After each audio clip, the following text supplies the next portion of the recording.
Bismillahirrahmanirrahim. Assalamu alaikum. Day 96. The Prophet ﷺ losing his beloved uncle.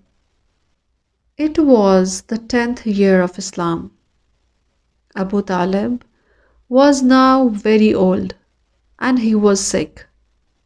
The Prophet ﷺ had felt his uncle was about to start his last journey.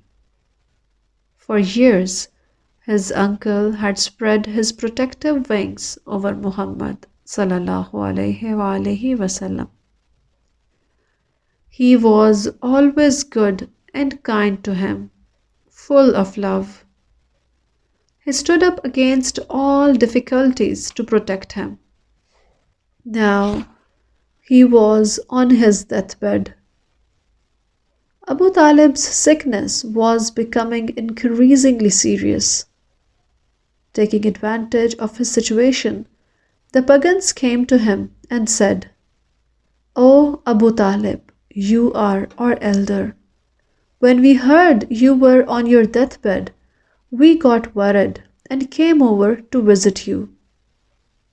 Without considering how sick he was, they continued, "You know how our relationship with your brother's son has gone wrong. Be the referee between him and us. Let him leave us alone in our religion. We will not bother him in his religion. Let us have this agreement." Upon this request from the pagans, Abu Talib sent for his nephew and with some difficulty was able to tell him this much. "These men came here about you. They would like to have an agreement with you." The Prophet ﷺ had understood what they wanted to do. He was calm and said, "All right, uncle, we can have an agreement. It would be enough for them to give me one word. With that word, they can dominate the whole world." Abu Talib wondered what that word could be and asked, "Did you say one word?" "Yes, uncle, just one word," he replied. Abu Talib waited anxiously to hear what that word might be. Like Abu Talib, all of them were anxiously waiting to learn that word. Abu Jahl just jumped into the conversation. "Tell us whatever that one word is. Not one, we can give you 10 more words." The Prophet responded, "Say La ilaha illallah.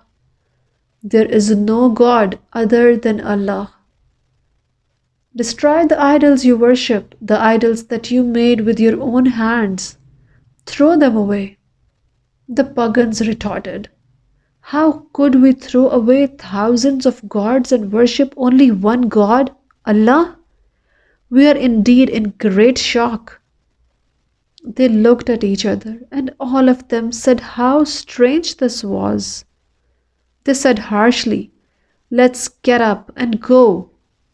While they were planning new traps for the Prophet ﷺ, out of their arrogance and strange stubbornness, Abu Talib's illness got worse and he closed his eyes to this world.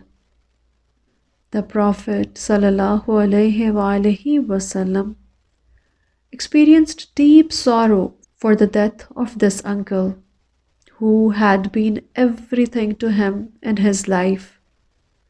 After his death, the pagans redoubled their efforts to insult and injure the Prophet ﷺ. But he was decisive. Even if several armies faced him, he would never leave the road he had taken. He would either complete his mission or die on the way.